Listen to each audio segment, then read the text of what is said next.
केरल में कांग्रेस जीत गई, पर सड़कों पर एक खास रंग का झंडा, ना वो भारत का है ना वो कांग्रेस का, बल्कि वो पाकिस्तान का झंडा का ऐसा सैलाब उमड़ा कि लोग देखकर कंफ्यूज हो गए। ये झंडा किसी और देश में नहीं बल्कि केरल का है। जीत कांग्रेस की हुई और झंडा पाकिस्तान का। ये उन लोगों के मुंह पे तमाचा है जो बोलते हैं केरल पढ़ा लिखा राज्य है, इसीलिए वहाँ बीजेपी की सरकार नहीं आती। पर ये लॉजिक कहीं से भी समझ में नहीं आ रही। मेरा सवाल ये है, क्या इनकी पढ़ाई का कनेक्शन सीधा पाकिस्तान के झंडे से है? इन झंडों में और पाकिस्तान के झंडों में भी अंतर नहीं है।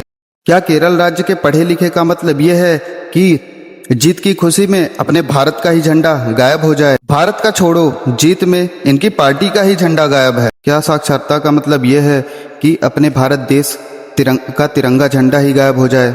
तो थू है ऐसी साक्षरता पे। तो ऐसी पढ़ाई किसी काम की नहीं जो राष्ट्रवाद की ABCD भूल जाए। ऐसी साक्षरता किसी काम की नहीं जो जीत की खुशी में अपने तिरंगा की जगह चांद तारे वाले झंडे दिखाई दे। अब आप इसी से अंदाजा लगा सकते हैं, बंगाल में बीजेपी की सरकार बनती है तो वहां का नज़ारा कुछ और होता है, और यहीं केरल में कांग्रेस की सरकार बनती है तो यहाँ का नज़ारा, केरल का नज़ारा पूरा चांद तारों वाला हो जाए। गुरु, बीजेपी और कांग्रेस में बहुत बड़ा अंतर है। बीजेपी धर्म का और राष्ट्र के लिए लड़ती है और कांग्रेस पाकिस्तान के लिए। बंगाल में जश्न का मतलब भारत माता की जय है। बंगाल की गलियों में तिरंगा और भगवा दिखाई दे रहा था। ये फर्क है बीजेपी और कांग्रेस की विचारधारा में। तरफ वो लोग जिनके जीत का जश्न पड़ोसी मुल्क पाकिस्तान के रंग के जैसा हो जाता है, दूसरी तरफ वो जिनकी जीत पर पूरा बंगाल तिरंगामय हो जाता है। केरल साक्षरता के नाम पर गद्दारी का सर्टिफिकेट है, और हमें वो साक्षरता चाहिए जो देश को जोड़ना सिखाए। जो पढ़े लिखे होने का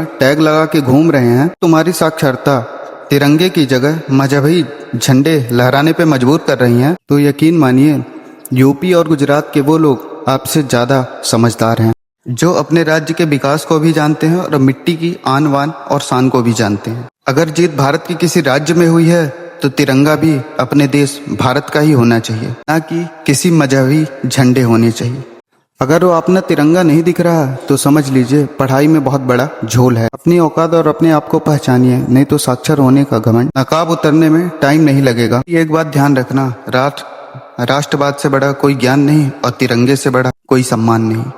जय श्री राम।